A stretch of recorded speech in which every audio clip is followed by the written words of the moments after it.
God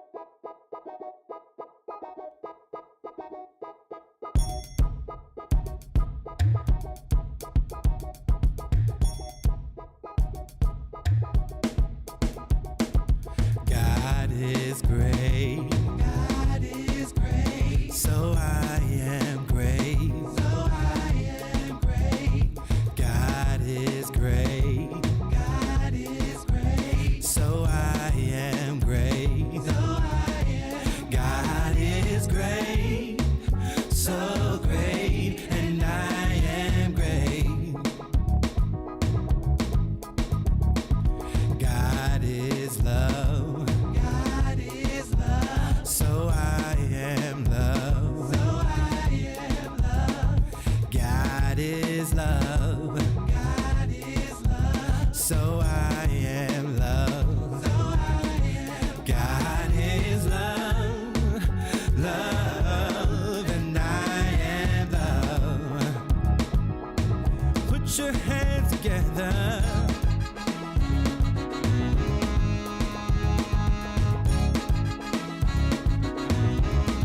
God is great, and I am great.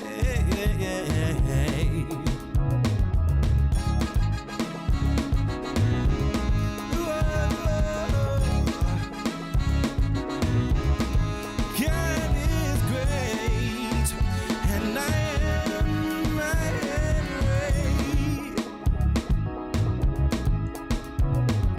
God is peace. God is peace. So I have peace. God is peace. God is peace. So I have peace. God is peace. Peace. Oh, I have peace. Oh, God is great. So I am great. God is great. So I am great. God is great. And I know that I am great. I am great. Yeah. Put your hands together. Yeah. God is great, and I know that I am great. God is great. God is great, and I know that I am great. And I am great. You are great. We are great. Oh, God is love. Oh, la la la la la la.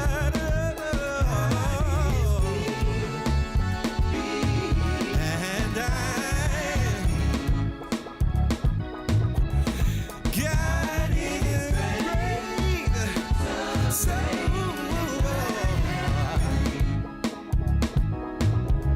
oh, God is love.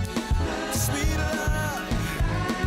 I love you and love. We are love. I know I am.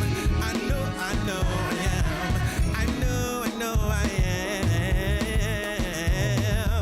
I know I am. I know I am. I am. I am.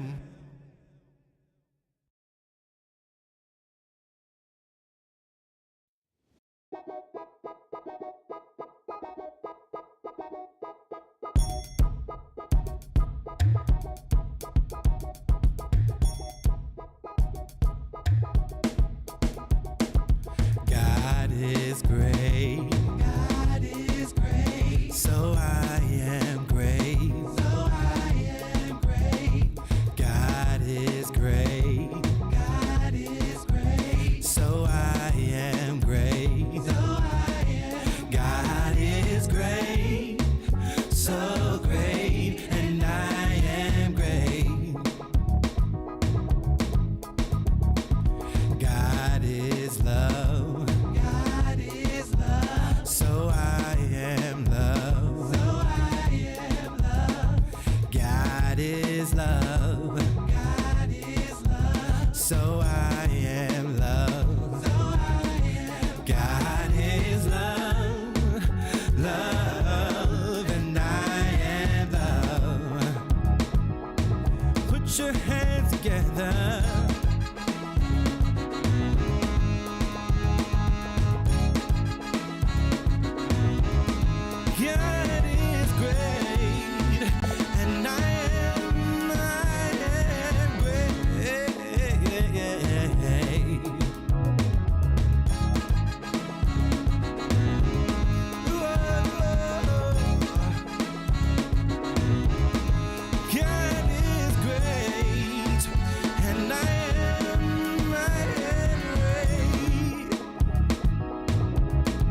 is great. God is great. So I am great.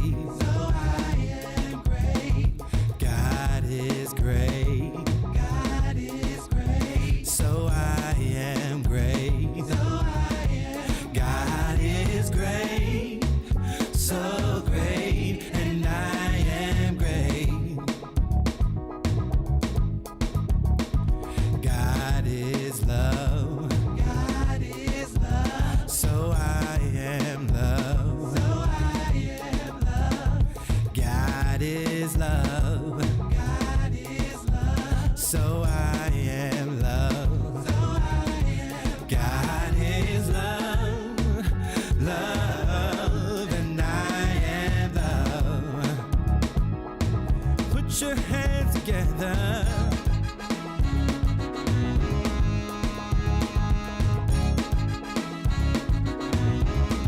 God is great, and I am great.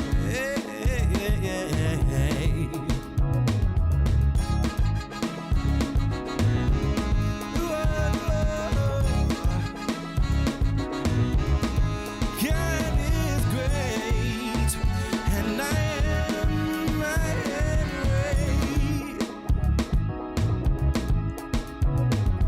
God is peace. God is peace. So I have peace.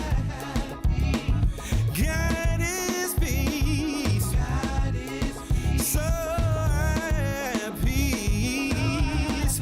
God is peace. Peace. Oh, I have peace. Oh, God is great. So I am great. God is great. So I am great. God is great. And I know that I am great. I am great. Yeah. Put your hands together. Yeah. God is great, and I know that I am great. God is great. God is great, and I know that I am great, and I am great. You are great, we are great. Oh, God is love. Oh, la la la la la la. And God is great. So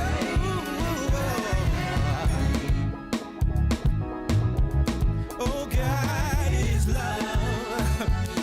Sweet love. I love you, and love, we are love.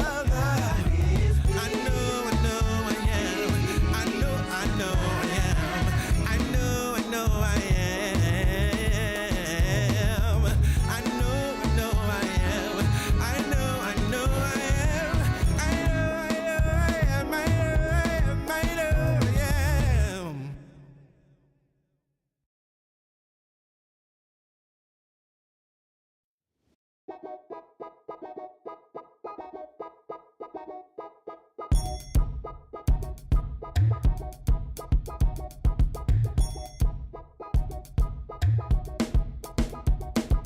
God is great. God is great. So I am great. So I am great. God is great.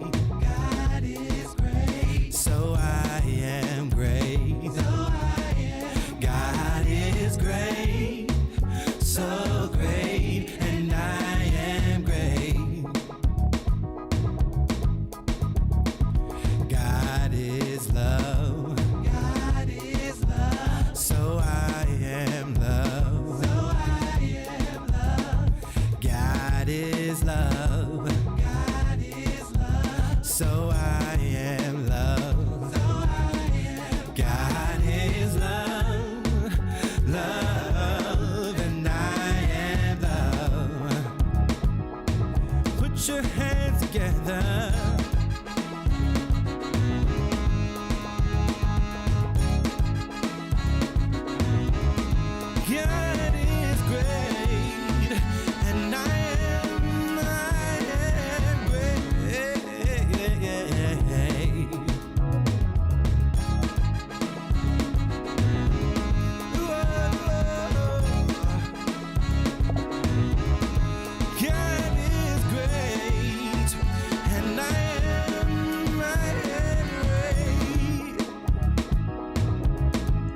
Hello, good morning, happy Sunday. It is so very good to be here with each and every one of you on this Sunday morning as we gather together to celebrate the magnificence and significance of the power and presence of God flowing in, through, and as us right here and right now. That is good news, and we are happy to celebrate that truth as one family. Let us begin, as we always do, with prayer. This morning, our prayer champion, Reverend Shauna, will open us with prayer. Good morning, beautiful people. Happy Sunday. Let's close our eyes and relax. Let's be here now. Be here now. Be here now, tapping into the wellspring of well-being that never runs out. Because right here is where God is. God the infinite, God the all-knowing, God the all-wise, God the creator of all things, including us. God infuses us with its power and its wisdom and its strength and its courage and abilities and transcendence. Everything God is in the large, we are in the small. We are made in the image of God. Each and every one of us is God-filled and contains the joy we were born with. How do we know this? Because every thought, every desire, every ability we have comes from the vast mind of God through us and into reality. We are co-creators with God. God creates the seeds, we plant them and raise beautiful flowers and trees and nourishing food. We get ideas from God about creating art, building things, teaching children, excelling in sports. God places the ideas and we bring it to fruition with joy and thanksgiving. I am so grateful and thankful that we come together as a community to celebrate our oneness with God and all creation. We know in faith that this gathering is blessed. We know this gathering is health and healing. We know we are enlightened. We know we are successful and abundant and prosperous in all areas of our lives. From this awareness, we encourage and inspire and support each other. We celebrate today in this corporate worship. We are centered through this prayer and Pastor Yolanda's meditation experience. We are uplifted through Soul 21's joyful music. We are empowered through Pastor Greg's message and teachings. We grow and change so that we firmly accept our greatness, our worthiness, our brilliance, and we know we are loved beyond measure. When we leave here, we carry joy deep in our souls throughout the week in every encounter. We take these beliefs and these feelings out into the world. We know we are the God experience. As Rumi said, listen, stop being sad. Hear the blessings like blossoms falling all around you. I am so grateful and thankful that you and I are coming into a greater awareness and greater acceptance of who and whose we are, of what powerful beings we are.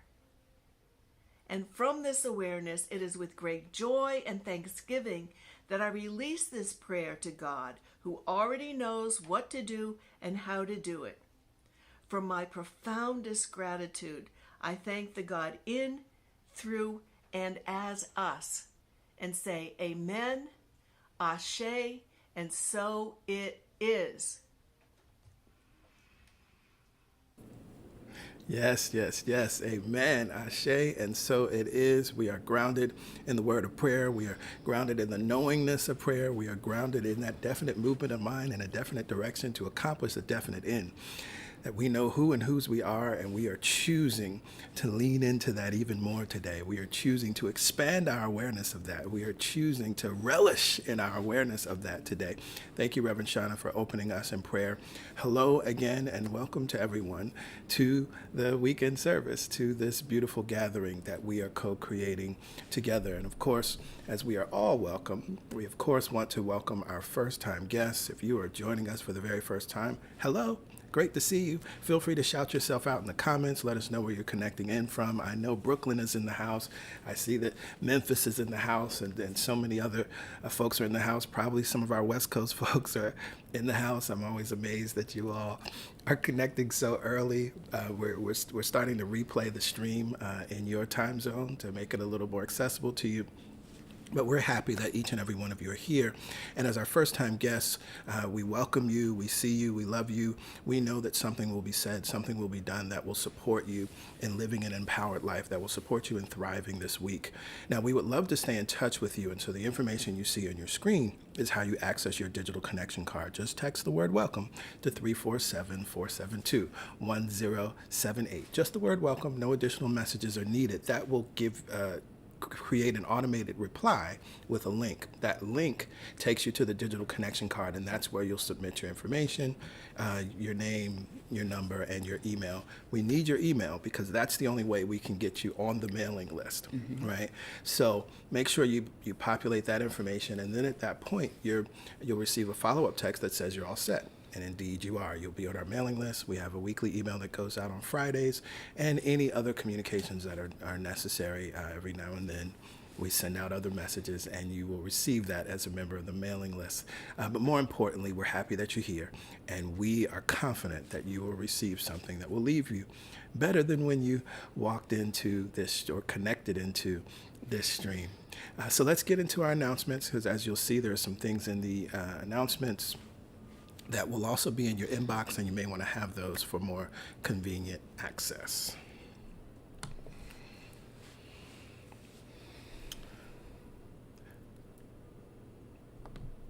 Well, the first thing we want to note and acknowledge is that it is celebration time. I'm going to just put us back on the screen real quick.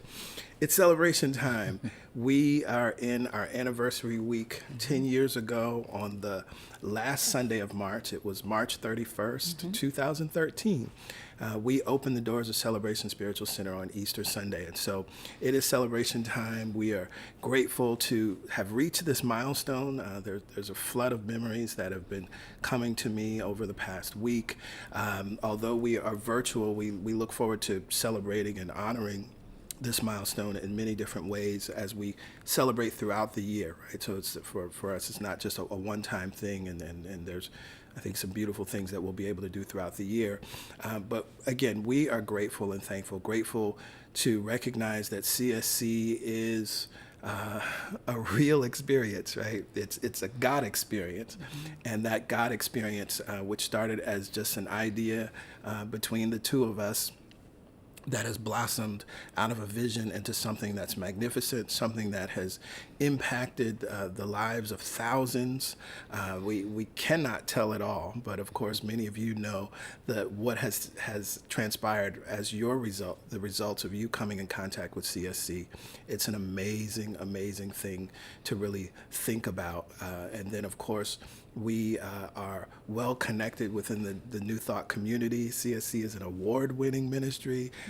We have made wonderful strides in that way, and we're happy to call so many people within the New Thought community our friends, and it's wonderful again to sit with, from our perspective, to sit with this idea that came to us, and we felt so strongly about it, that pulled us into where we are today. It's just absolutely, absolutely amazing.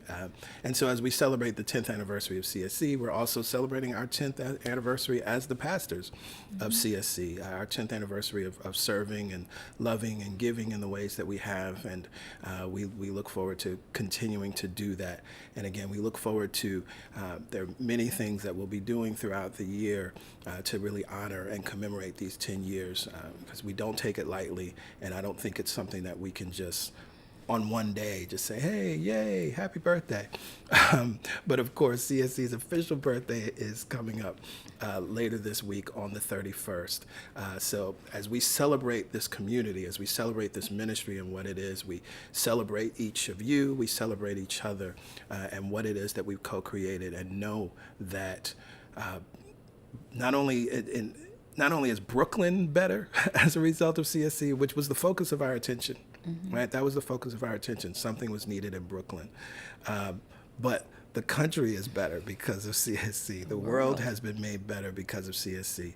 And that's the beauty of the power of a seed, an idea, right? It gives so much more than what that singular idea appeared to be giving.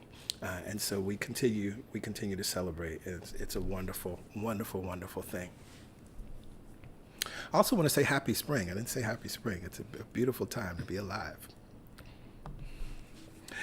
We are a church that believes in prayer, that's founded in prayer. As we talk about our 10th anniversary, 10 years ago, before we opened our doors, we established this prayer line. We established this phone number, which was, we held the vibration of prayer with our launch team daily as we prepared to open the doors. And so it's one of the reasons that we haven't changed this number and moved to other platforms, because I believe it's, I don't know, it's like having a good, well-worn, I don't know, maybe pair of shoes that doesn't have holes in it, but they're just comfortable. I was going to say sweater. Right, a sweater, something that you love that it just feels good when you put it on. So we gather together every Wednesday morning at 7 a.m. for the Momentum Prayer Call. The Momentum Prayer Call, it builds on the momentum of Sunday. It supports you in jump-starting momentum on Wednesday morning if you need it. And of course, it supports you in keeping that momentum to carry you through the week. We encourage you to join us live. It's a quick call. We don't take a lot of time. We share a reading and then we pray. That prayer is always recorded. And so as you see the playback number, you can access the most recent prayer at any time, 24/7. It's always available to you. And that is a good thing. That is a powerful thing. But of course, we encourage you to be intentional and set that time in your day to join us and begin your day with the Momentum Prayer Call each and every Wednesday morning. Now, if you have a prayer request, you can send that prayer request to prayerchampions@celebrationsc.org. Our prayer champions are our trained prayer practitioners of CSC. An email or a prayer request that you send will be received by them. It will also be received by Pastor Yolanda and myself.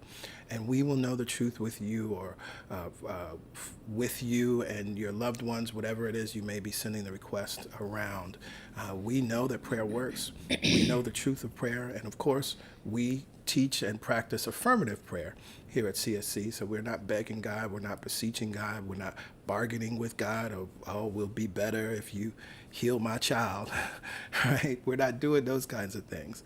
But we recognize that prayer is simply an opportunity for us to remember what was always true and come back into alignment with that, and then allow that focus of attention to express, demonstrate, and manifest in, through, and as our lives. Now, as your prayer is answered, please send us an email to the very same email, prayerchampions@celebrationsc.org, and let us know how prayer is working in, through, and as your lives. We encourage you to continue to invite folks to the live stream. We are looking for those that are looking for us, and the best way that can happen is, as you know, folks that you think may be in alignment with what CSC is all about, let them know about it. Send them to the YouTube channel, send them a link to a sermon that impacted you or that reflects a conversation you all were having. Send them a song, send them a meditation, and let them know that this good thing exists and there's more than enough room for them to join this holy party. That was real churchy. I know, it's beautiful, right? But again, we know that there are many still who have not heard that they're worthy, who have not heard that they're loved unconditionally. We know this truth, and so we are always arms wide open, ready to receive and accept and unconditionally love those that would like to hear this message. This is, of course, the final Sunday of the month, and we have debuted this month with our anniversary month, a series of the month. Because it has been 10 years and we have so many different sermon series, we're going to resurface series each month. And so as this is Women's History Month, it made sense to highlight our Speak the Truth, Honoring Women of New Thought series. You can go to our YouTube channel and you'll see that there on the front page of the channel. We'll highlight a new series next month, and we'll continue to do that because there's so much rich content. There's so much wonderful teaching that continues to uplift and inspire. And that concludes the news and updates for today. And that means we have the awesome privilege of being led to go within through the meditation experience, being led lovingly by Pastor Yolanda. Ah, yes. It is time for the meditation experience. 10 years of bringing you back to yourself, reminding you of your connection to God, reminding you that this loving presence is within you, allowing these words to be more than words, to be an experience of God, individualized within you. An experience that no one can take away from you, that nothing external to you can eliminate, eradicate. It is always available. And this month we have been focusing in on the truth that I and that you are one with all that is. Many times things take us away from our center, for we are spiritual beings having a human experience. But when we can come back to ourselves, we get to feel and know and trust that we are one with answers, that we are one with unconditional love, that we are one with God. We may have grown up to believe that there are things we must do to come into alignment with God, ways in which we have to serve or praise. But the truth is that God has never left us. The truth is that we are always one with the mind that is the mind in back of and behind all things. The truth is that this unconditionally loving presence is here now. And we can allow it, we can experience it, we can be held by it, we can be encouraged by it, we can just be loved by it. All month long, we've been remembering we are not separate, we are one with the all. God and I are one. God and you are one. Nothing can separate us from that love. No mistake, no fear, no doubt, no worry.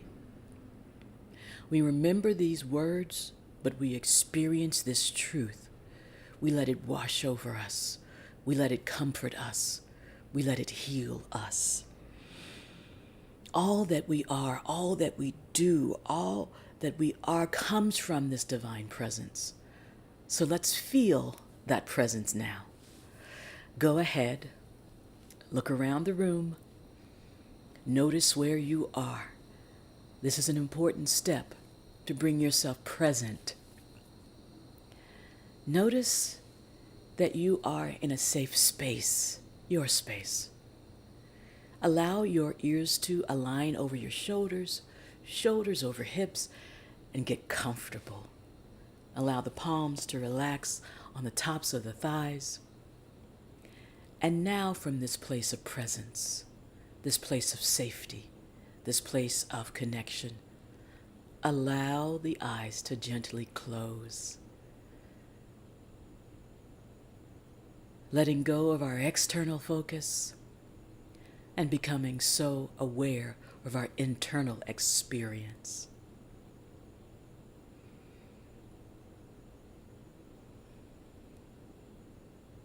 As we settle into the comfort, seated upright in our chair, on our bed, on our sofa, notice the breath. We make no judgment of the breath. We just allow the breath to be. Not forcing the breath, not wishing that it were deeper, not judging it if it appears to be shallow. Just honoring that we are connected to all that is, and that that energy is flowing on our breath.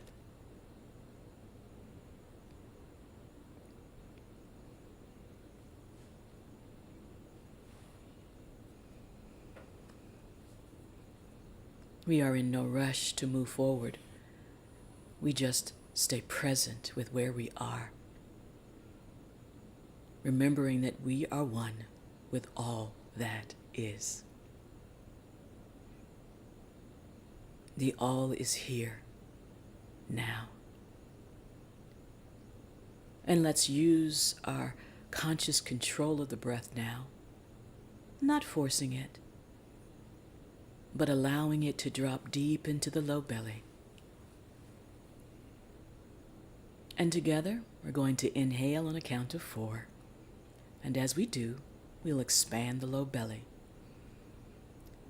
Let's inhale for a count of 4 now.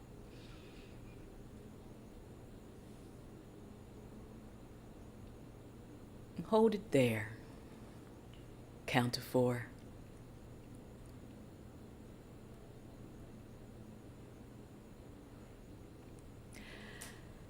And now open the mouth and nice and easy, release the breath for a count of 4. Sigh it out.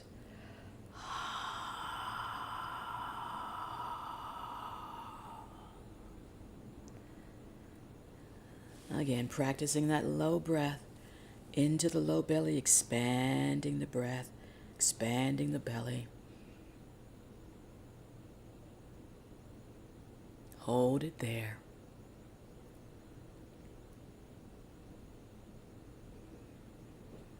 And whatever has been keeping you from the breath, sigh it out and reconnect.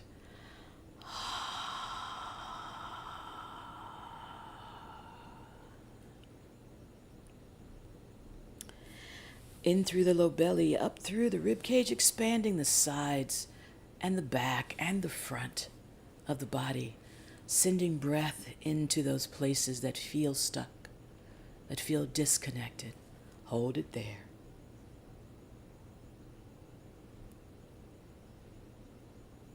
And sigh it out.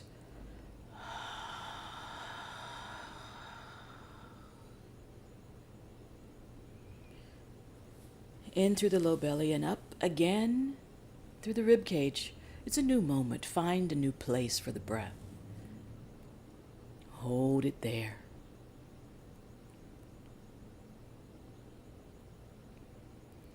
Sigh it out.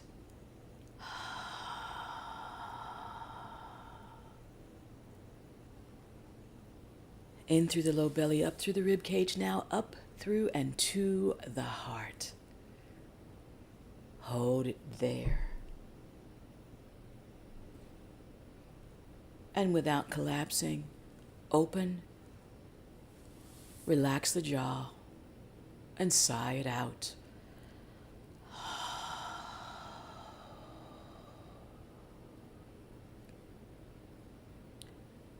Again, in and all the way up, connecting each part of the breath, rising to the altar, that heart chakra, center of the chest. Hold it there. And when you're ready, sigh it out. Sighing it out, releasing, hearing the breath, being present, knowing that this breath connects us to each other and to the all. Let's take that breath a little deeper, connecting all 3 parts of the breath. And as you inhale, bringing it all the way up to the altar, to the heart. But this time, close the lips. And when you're ready, exhale through the nose. Slowing it down. Count of 6.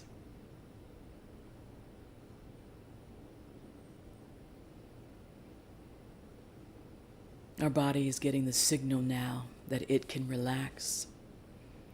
Our body is allowing itself to receive more of the divine. Our breath is flowing into places that may have been blocked this week, and the energy and the light of love is filling what needs to be filled,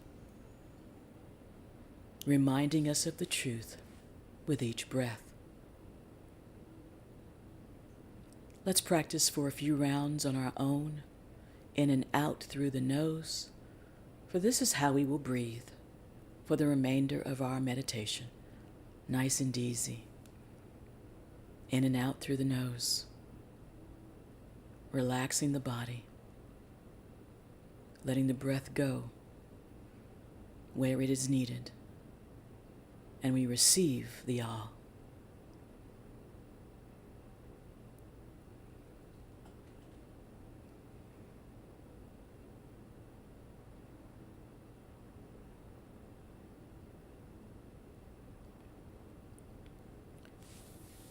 Beautiful, everyone. Now, let's enjoy the breath and send it into the feet.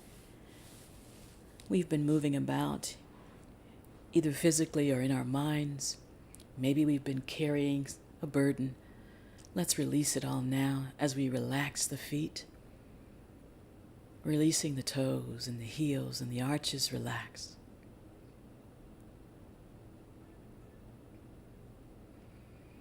Making contact with the earth beneath us, sending that energy up through the soles of the feet across the ankles. Relax the ankles.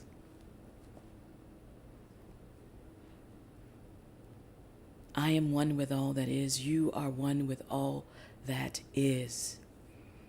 Let this isness flow across the shins and the calves. Relax the shins and the calves.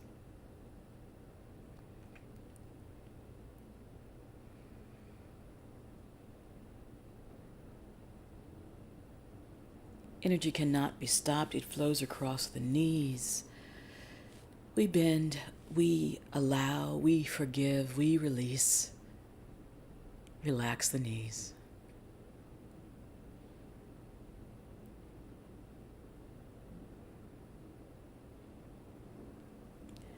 We are ready to surrender the thighs as the energy flows across the thighs and glutes and the hamstrings. Nothing to carry. Only love to be experienced. Relax the thighs, the hamstrings, the glutes.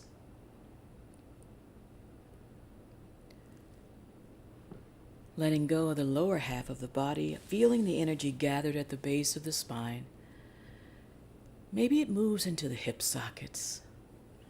Relax the hip sockets. Unobstructed, the energy flows. Kundalini rises, we remain open as the energy flows in and up. Exhale, allow. Energy flows up. Exhale, allow. And up. Exhale, allow. And up. Exhale, allow, and up, and up, and out the crown of our head. As that energy gathers above us, connecting us one to the other, sending that love out to those that are in need, it gathers momentum as it comes back down through the crown.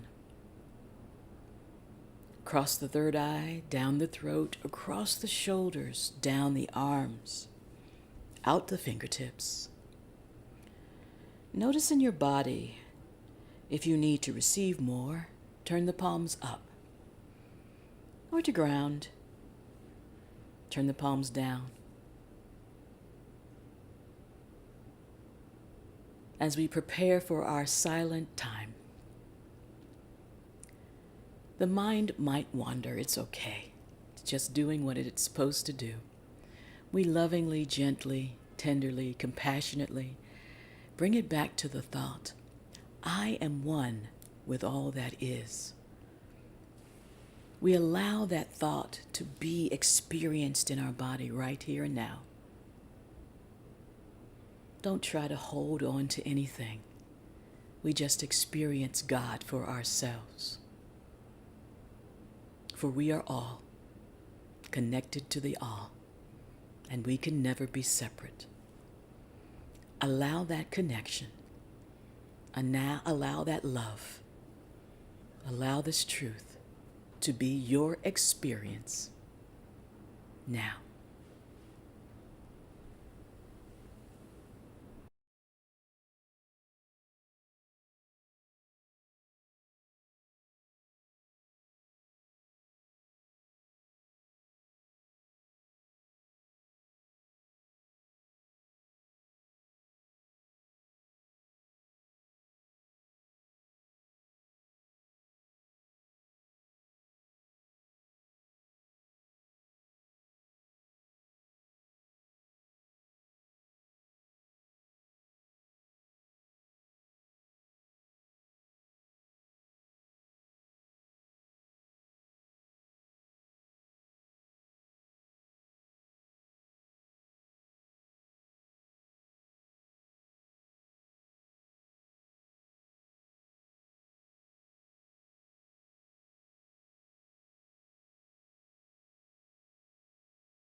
With our eyes still closed, we rest in complete confidence, in the presence, in the awe, in the knowing that we are loved beyond measure.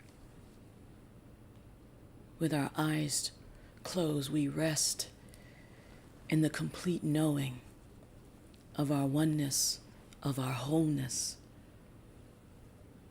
With our eyes still closed, we bring back with us this experience and this rest. And we remember that when life appears to be challenging, we simply close our eyes, take the breath, and come right back here. Right back to the knowing. Right back to the connection. And right back to the presence. Let us bring this love, this energy, this life force, this comfort with us. Slowly start to wake the body now. No rush. Maybe you wiggle the fingers or the toes. If the palms are turned up, you can turn them back down. And let's take a moment to just notice the body and be in gratitude for it. Maybe we elongate the breath more. Inhale, drawing the shoulders up by the ears. Exhaling, releasing the shoulders back and down. Again, nice long breath. Inhaling, shoulders up, elongated spine, releasing the shoulders back and down. Last time, inhale up. Exhale, noticing the opening of the heart, the chest, releasing the burdens, feeling the love, bringing the palms together at heart center, bowing the chin towards the fingertips, allowing that energy to flow across the spine.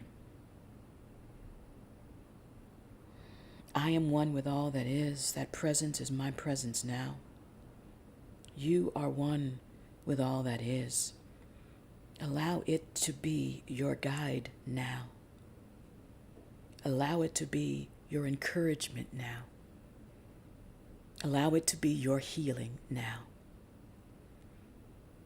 Slowly open the eyes, nice and easy. Without strain, find a focal point. Nice soft gaze. Inhale, raise the chin, raise the gaze. Exhale, releasing the breath, shoulders relax. Soft focus. Staying connected. Namaste.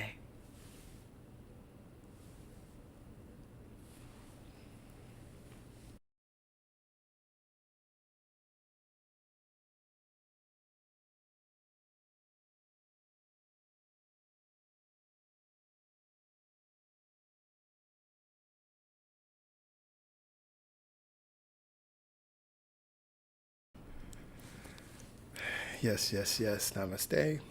Thank you, PY. You're welcome. We are one. We are one with all that is. Well, as we are in the last Sunday of the month, we, of course, have come to the conclusion of our sermon series for this month, Embracing Wholeness. And I will be speaking to you today from the topic, See the Whole Picture.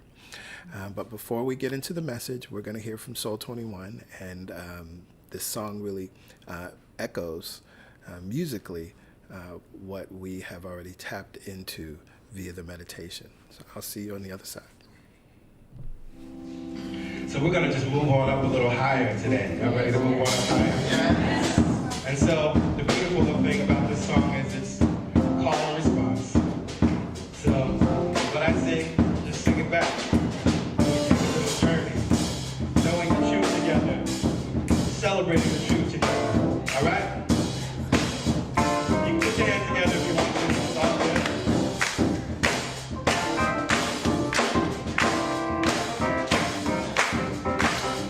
All right, here we go.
Yes, yes, yes. We go higher.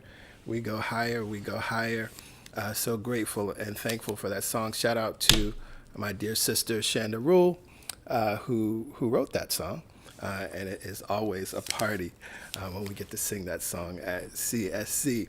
Well, hello, everyone. Good morning, good afternoon, good evening. It's so good to be with you here as we officially begin the 10th year celebration, the 10th anniversary celebration of CSC, this celebration of the God experience, this celebration of awakening the world to the presence of God within and all around us, celebrating this truth as one family, embodying unconditional love,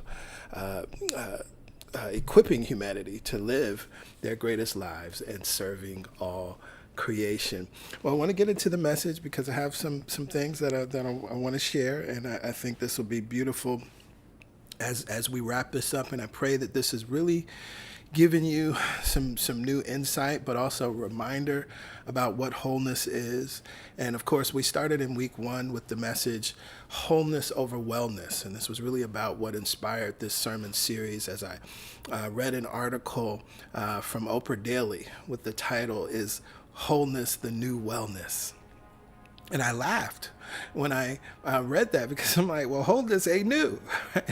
And so I think it's important for us to understand that actually we want to put the focus of our attention on wholeness versus wellness because, of course, wellness has been co-opted by the marketing machine. It's been co-opted by capitalism, and it's become something that I don't think it was ever really intended to become. And while many people have become very wealthy as a result of this wellness industry, it is created this thing of us thinking there's something wrong with us, we're broken, and then there's some people or some things that I can do to fix what's wrong with me, right? Some things I can buy to fix what's wrong with me. But what if the truth is that you're not broken, right? What if the truth is that you're actually perfect, whole, and complete? And this is something that is foundational to New Thought. And so as metaphysicians, as those of us who embrace this New Thought philosophy, we understand that this goes back to the earliest writings. This goes back to Dr. H. Emily Cady. This goes back to Emma Curtis Hopkins. This goes back to Ernest Holmes. This is all throughout A Course in Miracles and so many other texts. Now, in week 2, I went specifically to Dr. H. Emily Cady and Lessons in Truth, the first lesson, Bondage or Freedom. And we looked at this idea of understanding that there is a divine self, which is wholeness, the universal wholeness within, through, and around us, that we must surrender to. We must bow to that and let that become the thing that informs us. Let that become the thing that informs our choices and our decisions, and we begin to live from that place. And it is inevitable. Now, many people may not experience that until they transition out of this time-space reality, but it is possible to come into that awareness, come into that knowingness, and bow to your divine self now and live and thrive from that reality. And then last week, holiness is still right. Holy, WHOLLY. -ness is still right. A play on this idea that I heard so often as a child growing up in the Pentecostal holiness church, that holiness is still right. But what I shared last week is that wholeness is right about you. It's still right. Regardless of what you think, regardless of what you may be doing, regardless of your mistakes, regardless of what may have happened, wholeness is still right and right about you. And we tapped into the wisdom of Emma Curtis Hopkins, where she reminds us that the Holy Spirit is the breath of wholeness, right? And so when we understand that there's something within us that is supporting us in living a certain way, that is supporting us in remembering who and what we are, that is supporting us in remembering to love ourselves so that we can love others, that is the spirit of wholeness within us. And we bring the focus of our attention to it because by learning of wholeness and allowing the Holy Spirit within us to lead and guide us and teach us, we are remembering God, as A Course in Miracles reminds us. And so as I close this series this month, I want to take us back to where I began in week 1. Because one of the things I talked about, I said the reason why I laughed at this idea of wholeness being the new wellness has to do with my experience at Sacred Center, New York. That Sacred Center, New York was anchored by some founding principles. And one of those founding principles is all of life is a movement toward our wholeness, which was directly inspired by a translation of the Tao Te Ching, verse 29. This is the Jonathan Starr translation. And I want to take us back to this text. I'm going to read through all of verse 29.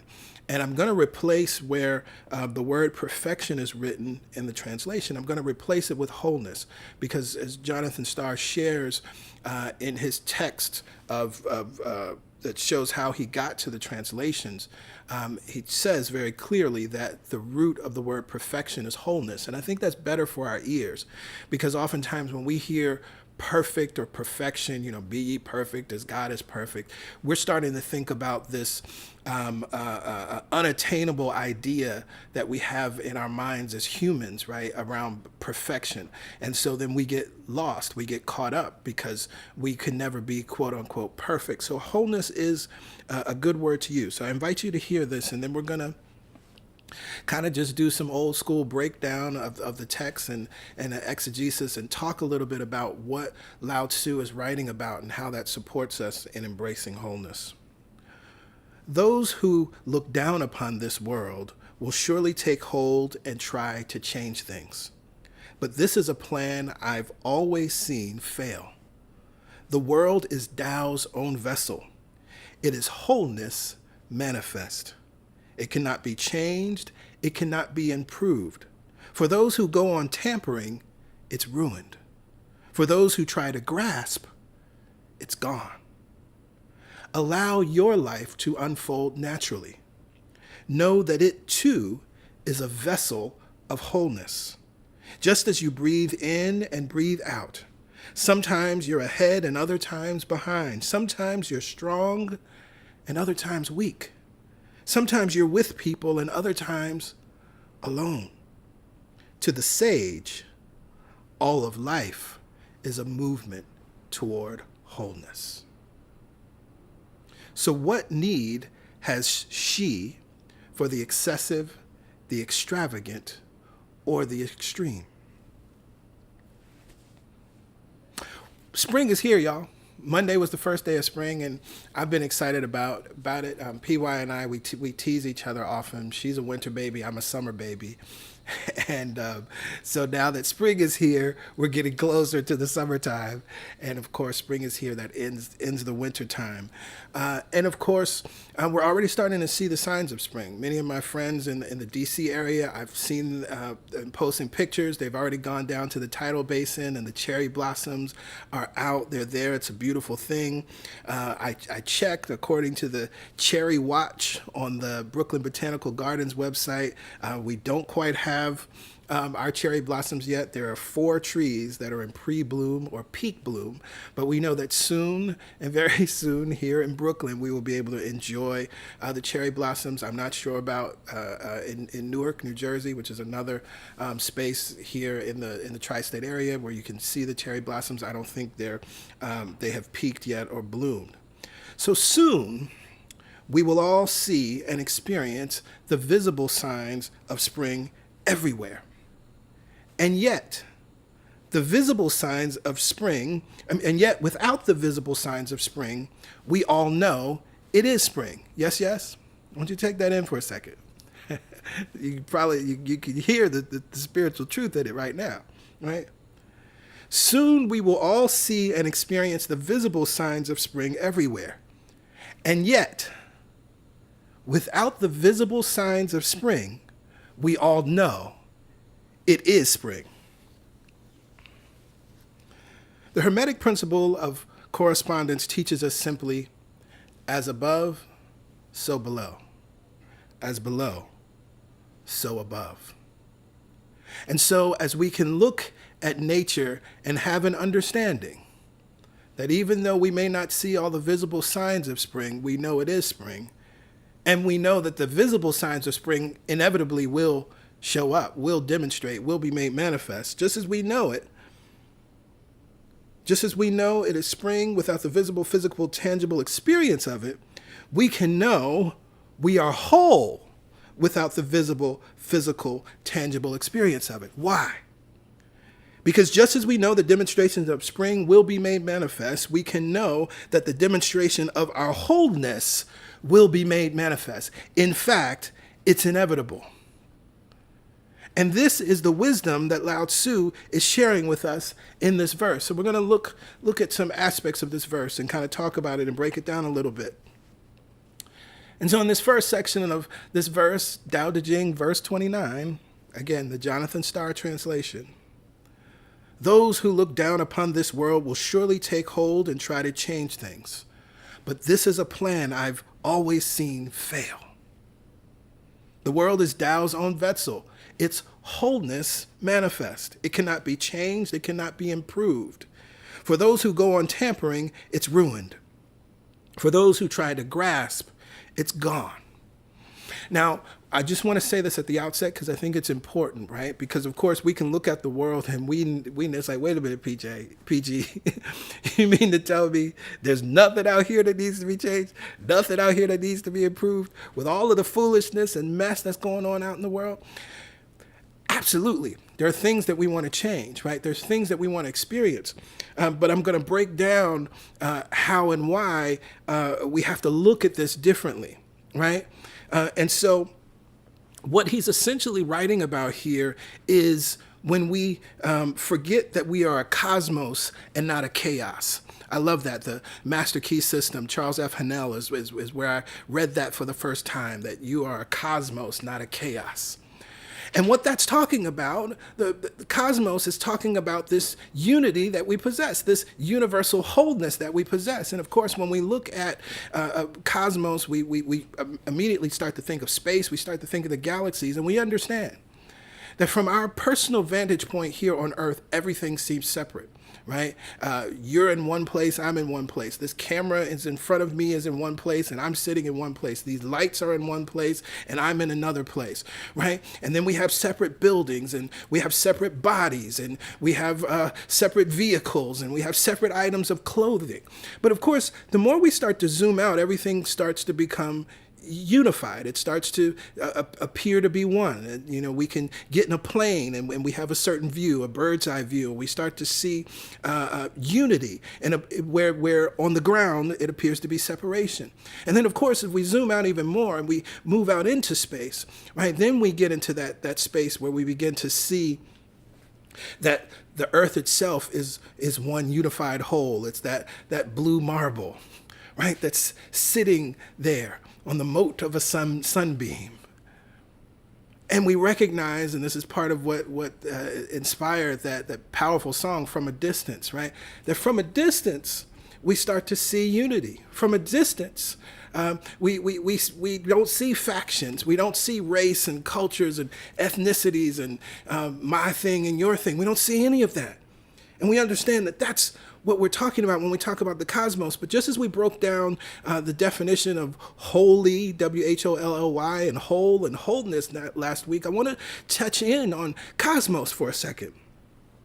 Because when we look at the definition of cosmos, it gives us something powerful to understand about ourselves. If the truth of us is that we are a cosmos and not a chaos, right? Not this separation, which is what chaos can be. In Webster's, we read cosmos, universe. All right. So first of all, that root, uni, one, right? Wholeness, oneness, the same things. And then it goes on, it says an orderly, harmonious, systematic universe as opposed to chaos. Goes on, it says order, harmony, right? And I believe order and harmony are words that came up last week in the definition of wholeness. And finally, a complex, orderly, self-inclusive system. I love that because that's really taking us into understanding a powerful picture, a powerful description, although language is limited and we can never fully describe the all that is. God itself, a complex yet orderly, self-inclusive system. And so if we begin to understand this truth that we are in truth orderly, then we can begin to affirm, I am one with order. I am one with harmony, right? And then as we are experiencing something in our lives and we may need to tap into this reality and come back to wholeness and embrace wholeness, then we may affirm things like, my mind is an orderly, self-inclusive system. My body is an orderly, self-inclusive system. And so then instead of changing the world as we think of it and have been led to think about it in the ways that it's happened so far, what we do is we bring the world back to itself. See, this is why Lao Tzu is saying those who look down, first of all, even see that posture, right? Because I have to imagine, and I'm using my spiritual imagination here, but understanding how long ago Lao Tzu wrote these words. Now, maybe he had an out-of-body experience. Maybe he visited the cosmos. Maybe he visited the heavens. I don't know. But when I hear this idea of those who look down upon this world, at that time in time, humans did not yet have a bird's eye view. Humans did not have the view that we have right now. And so this idea of those who look down upon this world will surely take hold and try to change things. So what he's saying is, first of all, those who actually think there's something inherently wrong with life. So this is what that looking down upon is. And the thing is, those of us that are actually trying to bring about positive change in the world, what we actually know is that there's something good about so many people, right? I don't look down upon the world and then advocate for trans rights. I recognize that trans people are beautiful people, are whole people, are God in form. And so I'm seeking to bring that reality into being. So first of all, the posture of looking down upon the world is the wrong lens. And so when we are looking at the world as though there's something wrong, forgetting wholeness, we'll try to change things. But what does he say? This plan is a plan I've always seen fail. And so what we are seeking to do when we say that we are changing the world, we're bringing the world back to itself. And this is what we do on the individual level, right? I don't need to change me. I need to remember, oh, Lord, have mercy. I need to remember me. Somebody needed to hear that. I don't need to change me. I need to remember me. And remembering me is loving me. And remembering me is reminding me that I am perfect, whole, and complete in truth. And so then when we bring the world to itself, when we bring ourselves to ourselves, our true selves, our universal selves, our whole selves, our God selves, our divine selves, then we build the world from that understanding. See, what we've been trying to improve and change are the original mistakes. What we have been trying to improve and change are the original lies, the original falsehoods. And so you keep shining shit and making it gold. I can't say it no other way. Right, and so this is what's happening. I was reminded. Yesterday I finished the 1619 project on Hulu, which is a powerful visual representation of the powerful text and compilation of essays led brilliantly by Nicole Hannah-Jones. And the essays are powerful, and then to see it sort of light up on the screen and come into being has been powerful.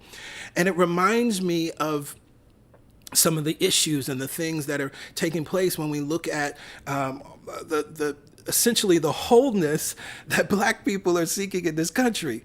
And so all of these micro changes are not bringing this country to the truth of who and what it is in truth, right? It's still keeping the separation, but then trying to fix a little something over here.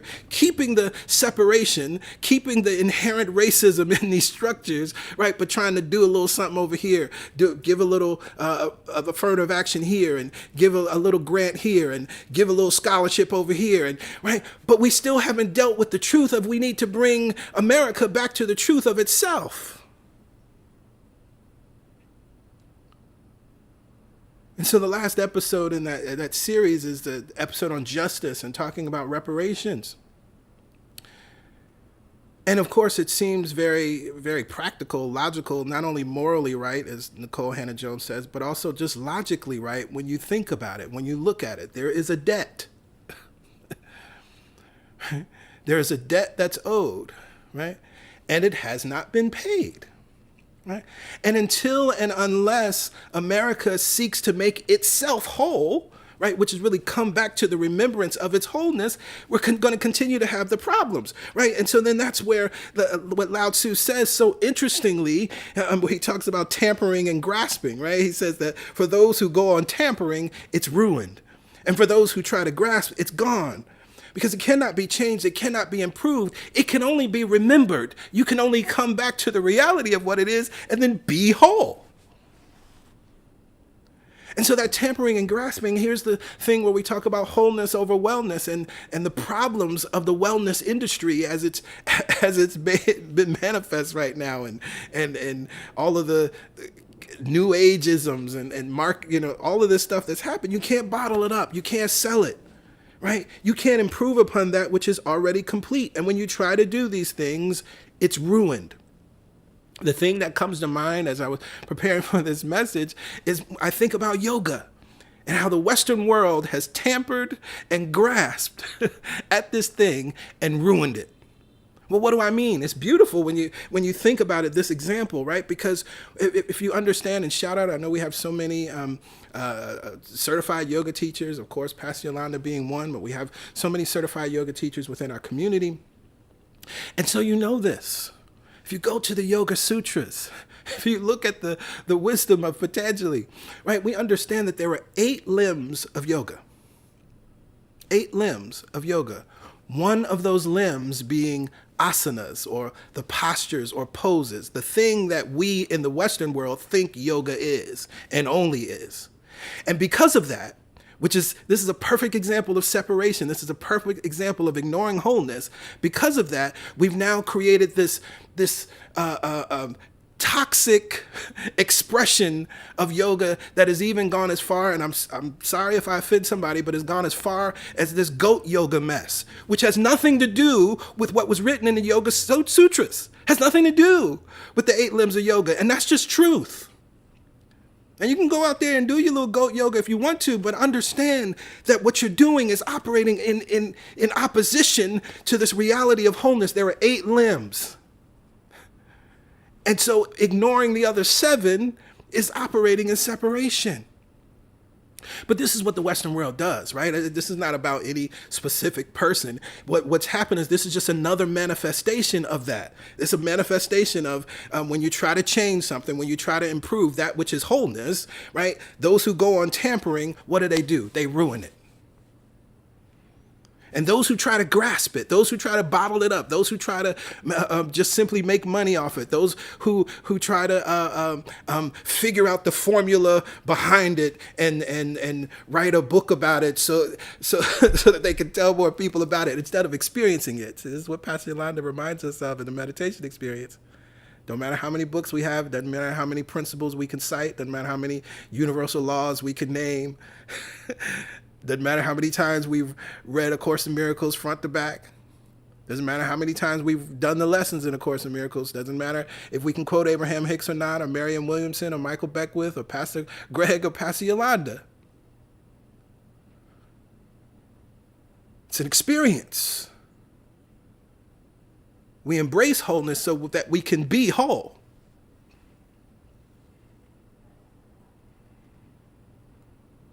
And so this is what Lao Tzu is talking about. And this is why he says from this place of experience, this is a plan I've seen always fail. Right? And he was saying this centuries ago.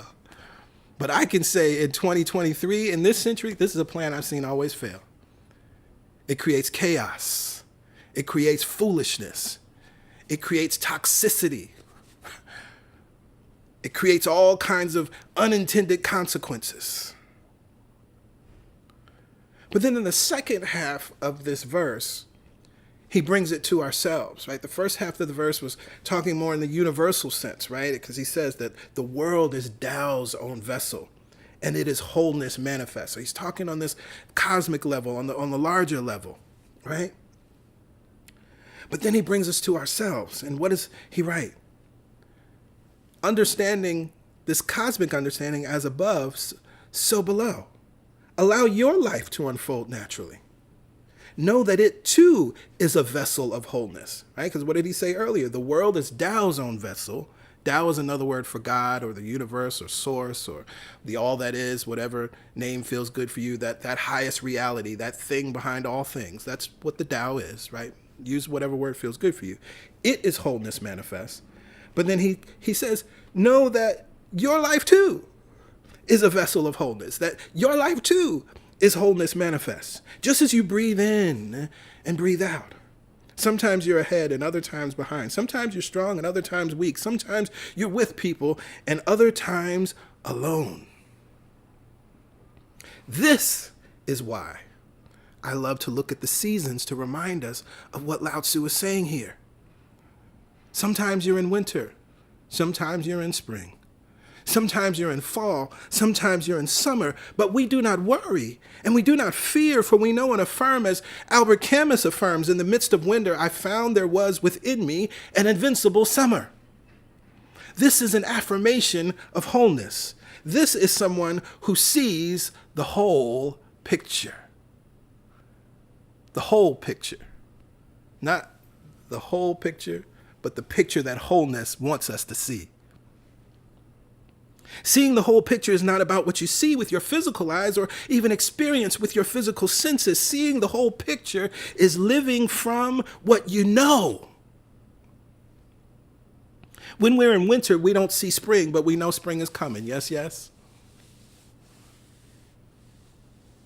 When we're in fall, we don't see fall, but when we're in fall, we may not see fall, but we know that winter is coming. We may not see winter, but we know that winter is coming. And even as we are now, I said this earlier, when we are in spring, but the evidence of spring has not yet fully manifested, we see the whole picture because of what we know. We know that nothing can stop spring from coming. We know that nothing can stop us from experience. Oh my Lord, have mercy. I hope somebody, whoever needs to hear this, is hearing this and feeling it the way it is flowing through my body right now. Spring is coming. The evidence of spring is here, but the evidence of spring is inevitable. It's coming. The visible signs, the physical signs, right? Soon I'm going to need to start taking my allergy medicine again, because I'm going to be sneezing and blowing, and that pollen's going to be doing what pollen does to me and my body, right? And that's going to be evidence for me. I'm not sneezing right now. I'm not seeing a bunch of pollen right now. I don't need to take my allergy meds right now, but I will, and I know I will. And so seeing the whole picture on a spiritual level is exactly the same thing. We see the whole picture because of what we know. And that which we know it's inevitable. We know that these phrases, I was thinking about it this morning as I was getting ready, taking a shower. This is where these ideas about trouble don't last always come from. This is why we affirm weeping may endure for a night, but joy comes in the morning. Right? This is why Maya Angelou would always say that every storm cloud runs out of rain. Because we got to know that each individual experience of life has an ending. And this is how it works. And when you understand wholeness, then you're not alarmed by any of these seasons. And hear me, I'm talking about seasons, just whatever the metaphor for winter, spring, or fall, or summer may be in your life, because there's actually nothing wrong with any of the seasons. We know that that's a part of wholeness. And again, that's what Lao Tzu is seeking to get us to understand. We breathe in, we breathe out. That's the experience of wholeness. Sometimes we're strong, sometimes we're weak. Some people could say that winter is a form of weakness, right? Or some could say that even summer could be a form of weakness because the sun is bearing down, right? Now, we don't call them those things, but we recognize that they're different experiences where we can be differently vulnerable in one season or another. As I shared it, in the spring, I have a different experience in the spring than I do in the other seasons. But there's a remedy, right? And I'm not worried about spring coming. And thankfully, I get to enjoy spring. And I can go and love on the cherry blossoms with everybody else, right? Because I have my medicine. And then we have this line, which of course, is the line that we've zeroed in on and is famous to us. And, the song that I've written, Toward Our Wholeness, is a song we sing. And to the sage, all of life is a movement toward wholeness. Now, when we hear that word sage, and I think it's very interesting that Lao Tzu used that word and that Jonathan Starr translated it into English as sage, because it immediately sort of, unfortunately, in our minds can create a separation, right? Because it's like to say, oh, well, to the spiritual teacher, all of life is a movement toward all. To the profound, wise philosopher, all of life is a movement toward wholeness. To, Mr. Miyagi, all of life is a movement toward wholeness. But we're Daniel's son, and we still learning. We don't know. But if we actually look at that word, I think there's something that we can glean from it to understand who and what he's talking about. Now, often as I'm teaching, I always say, calling us all in, I say as metaphysicians, right? We're all metaphysicians. And one of the things, the term that I've been using a lot over the last year or so and talking a lot about spiritual maturity, right? What does it look like as we have been steeped in these teachings? What does it look like? And this is kind of a context from, CSC being 10 years old, right? That we have this powerful foundation, right? We have this powerful experience of the teachings that we collectively have been practicing and embodying. And so the sage is one aspect of the definition is a mature or venerable person of sound judgment, right? And so, it's like being an adult, if you will, right? To the adults in the room, all of life is a movement toward wholeness. Or to those that have experienced enough life, right? You've been on this planet long enough. You know that after winter comes spring, and after spring comes summer, after summer comes fall, and again winter, and again spring. And it's this beautiful cycle. And each season has its own gifts. Each season has within it its own unique experience that you can only experience within that season. And within each season, and this is where we get into the profound depths of the as above, so below. If I want to experience another season, I can. When it's winter in the northern hemisphere, I can go to the southern hemisphere and experience summer. And when it's winter in the southern hemisphere, I can go to the northern hemisphere and experience summer. So we know this is the physical representation of the truth that we can change our experience, right? That's what this is. It's showing us. And so when we hear to the sage, all of life is a movement toward wholeness, Lao Tzu is just simply saying to the knower. Because again, we see the whole picture because of what we know. We know what's inevitable. We know that after the exhale, the inhale is always available, and we're not freaked out about our next breath. We know that sometimes in life we may be alone or simply by ourselves, but we can be with folks, and we can be in community, and we can be in gatherings as well, right? Sometimes you're ahead, other times you're behind. That's the nature of life, whatever that looks like. Closer to your deadline, and you're going to make it, and sometimes you're like, oh Lord, I don't know if I'm going to get all of this done in time, right? We've had both experiences. To the spiritually mature, all of life is a movement toward wholeness. And then he asks a question, the very last line, which is interesting after that, because it almost feels like that would end the verse, right? Like I've said all this profound stuff. All of life is a movement toward wholeness. But then he asks a question at the very end. So what need have we for the excessive, the extravagant, or the extreme?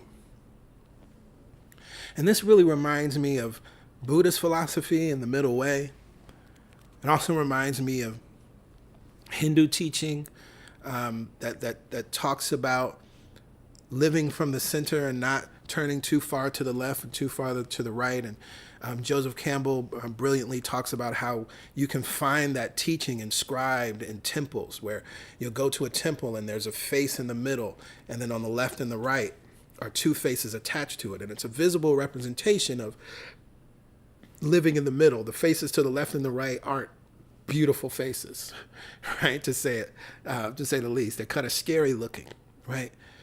Because those represent the extremes, right? So what have we? The need for the excessive, the extravagant, or the extreme. And I love that the three words are used there, because something that I zeroed in on when I saw extravagant, I'm like, well, I like extravagance, Lao Tzu. I can't have extravagance in my life, right?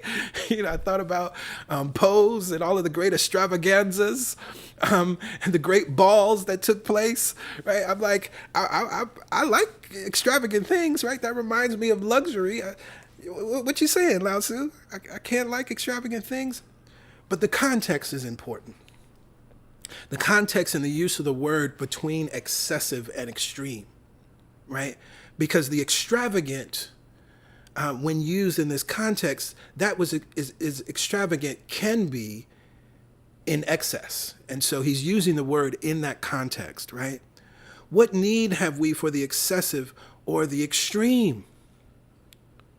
And see, when we forget the truth that we're whole, that's when we get into excess and extreme. Because we're trying to get to an experience of something that we can never get to, because we're out here in that plan that Lao Tzu has always seen fail, right? This is more the tampering and more the grasping as we live in the excess and the extreme. Because when we understand that we're whole, perfect, whole, and complete, and abundance is, right? I don't excessively breathe.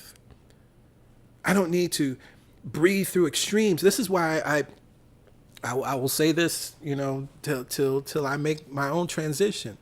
This is why these ideas about extreme self-care and radical self-care are inherently problematic and tell us something about the predicament that we're in as humans until we make the change, right? Because practicing extreme self-care is still forgetting the reality of wholeness. Again, that's what gave birth to the wellness industry. Right? And you got people out here teaching you to practice extreme self-care and buy their products to support you in practicing extreme self-care. That's because we forgot that the truth is wholeness, that the foundation of our life is wholeness. And so when we understand that, when we understand it from the universal cosmic level, and then we begin to understand that as above, so below, as below, so above, we begin to understand that from our own reality, and we allow our lives to unfold naturally. Just as spring has unfolded naturally, just as the flowers will bloom and unfold naturally, just as the cherry blossoms will unfold naturally. Why? Because we all, too, are vessels of wholeness. We no longer have a need for the excessive. We no longer have need for the extremes. We no longer have need for the extravagant to the extent that it's excessive or extreme. Embracing wholeness is a call to live naturally and with understanding. Embracing wholeness is a call to remember who you are and surrender daily to that truth. Embracing wholeness is a call to accept what the all that is will never relinquish about you, because it cannot. It knows that it's whole and you are a vessel of its wholeness. It can only see you as that.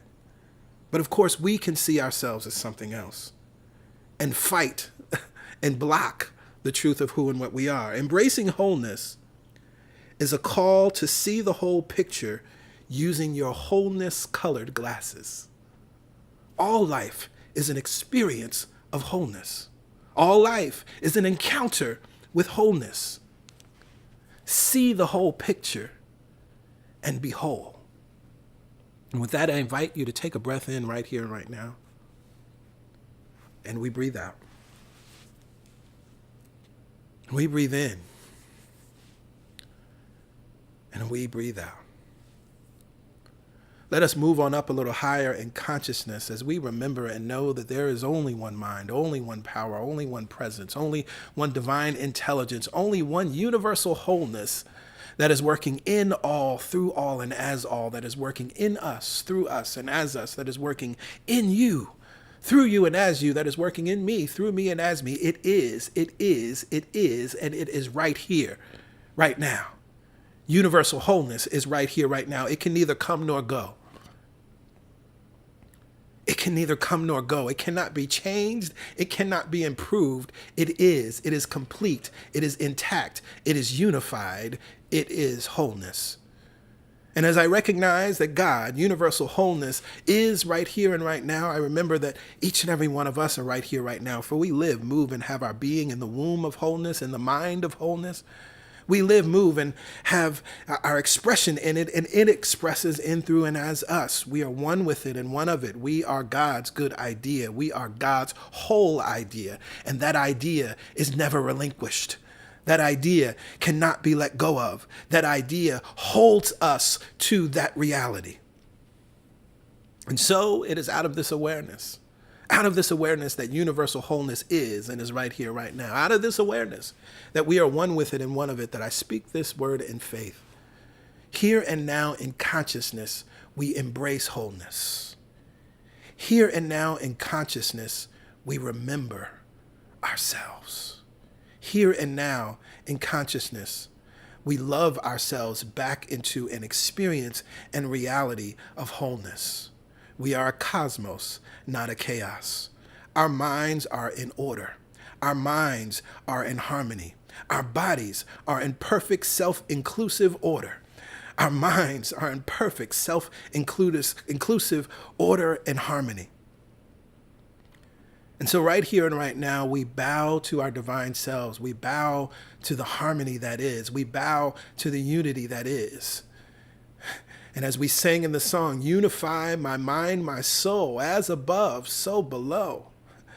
For we are one with wholeness. We now allow the cells of our body to remember themselves.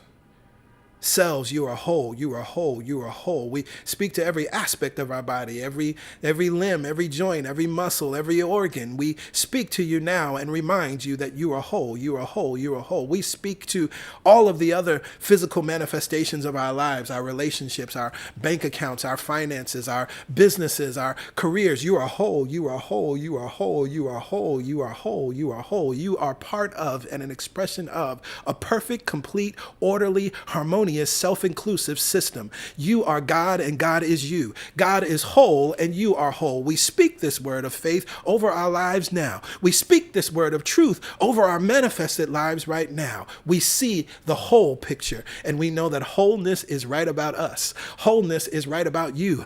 Wholeness is right about you. Wholeness is right about him. Wholeness is right about her. Wholeness is right about them. Wholeness is right about all of us. We see the whole picture, and right now we are choosing to be whole. I now release this prayer in faith and confidence, for I know that this word that has been spoken is the word of truth and is already being responded to at every level of life, simultaneously bringing forth good and good and good. So now we relax, we watch, we wait, we expect, we know the manifestation and demonstration of this word, this manifestation and demonstration of our hearing of this truth and these teachings are already happening. We let it be, we let it be. And from this place of beingness, we lift up our voices and we say, Amen, Ashe. And so it is, and so it is, and so it is. We see the whole picture. Thank you, God. Thank you, God.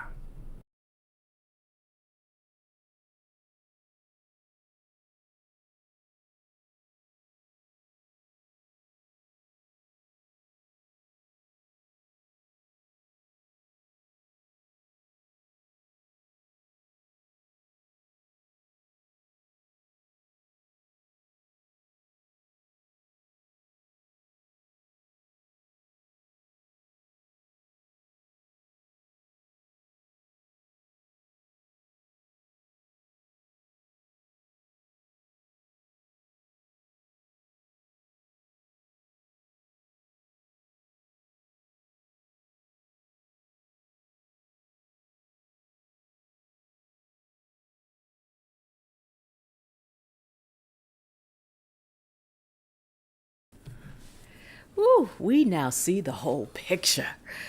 We cannot be duped by someone telling us that we are less than we really are. We know our wholeness. We accept it. We allow our wholeness. No more will we be swayed by something outside of us telling us we're less than. We don't have. We are not. We know who and what we are. We know what we came from and what we will return to. We are so grateful for this series. I see a lot of the comments. This was a lot of clarity around this idea of wholeness, and it was important. One of the things that we've always said is in our teachings, we would make those things practical. We would bring your awareness to things that needed to be adjusted, things that you needed clarity around so that you could live differently. This is so important that I hope you'll come back to this series. Yes. And I hope you'll remember it when some commercial or somebody tells you you need this thing to make you better, to make you prettier, younger, smarter, more complete. Nothing and no one can do that. Hey. You are already whole. Let's live like it. Yes. Thank you, PG. Oh, thank you. Oh, wow. Well, that was exciting. I'm grateful for this series. We are going to be moving forward in a powerful way next month. I'm equally excited about next month. I won't give it away, but of course, Easter is happening next month, so we'll be dealing with some things related to the Christ and the Christ stories. It should be good. So at this time, it is time for giving. You see the information on your screen. You've seen it throughout the stream. It's very easy to give to CSC. You can go to our website, celebrationsc.org/give, or you can text your dollar amount to 347-744-9500. There's a $10 minimum for text to give. And we mostly encourage you to do what you see on the screen, which says, give what feels good. What we know to be true is that it's what's behind our physical actions that actually determine the outcome, right? So often, and this is just, manifestation 101 or law of attraction 101, right? Folks are doing things that are seemingly positive or seemingly affirmative or even seemingly intentional, right? But the act of doing does not dictate what the consciousness behind it is, right? And so this is why it's important that there must be a good feeling tone behind your giving. There is a blessing in giving, right? There absolutely, your life multiplies in infinite numbers of ways. That's all true. That's all real, right? But the blessing in giving is about what's behind your giving. What is the feeling tone? What is the consciousness behind it? Which is why we remind you each and every week to give what feels good. Find that joy number. Find that number that you almost don't even have to think about it. I give in love because I love to give. I'm happy to give this amount. It's easy. It's effortless. And then that's the way your demonstrations and manifestations show up, right? Because that's the feeling tone. That's the vibration that was behind your giving. And so it is out of that giving what feels good, that we can affirm absolutely this truth that all the money that I use returns to me multiplied. In a never-ending cycle. Of increase. And enjoyment. To that we say amen. Ashe. And so it is. And so it must be. I was just thinking about every Sunday for the last 10 years. We have been reminding you of your goodness. We've been reminding you of how to give and how to give what feels good. This was something that we decided before there was a door open, that we would be teaching you and helping you remember and undo all of the false ideas that have been implanted in all of us around giving. Mm-hmm. And so that you can not only hear the truth, that you could experience the truth. Yep. So always, whether it's in your church or it's to another person, do and give what feels good. Absolutely. Always. Yes. Absolutely. And so we have come to the end of today's weekend service. We trust that each and every one of you will have an awesome Sunday, doing what brings you joy, that you will also have an even more empowered week as a result of gathering together. We will be together again on Wednesday for the Momentum Prayer Call. We encourage you again to join us and be there live. But of course, if you cannot be there live, then the prayer is recorded and you can access the most recent prayer at any time, 24/7. And then, of course, we will be back here again next Sunday for the weekend service, first Sunday in April, which will be Palm Sunday.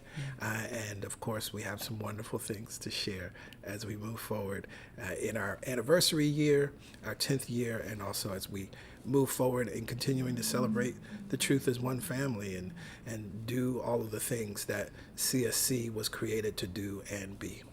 So have an amazing day. We love y'all. Bye for now. Bye for now.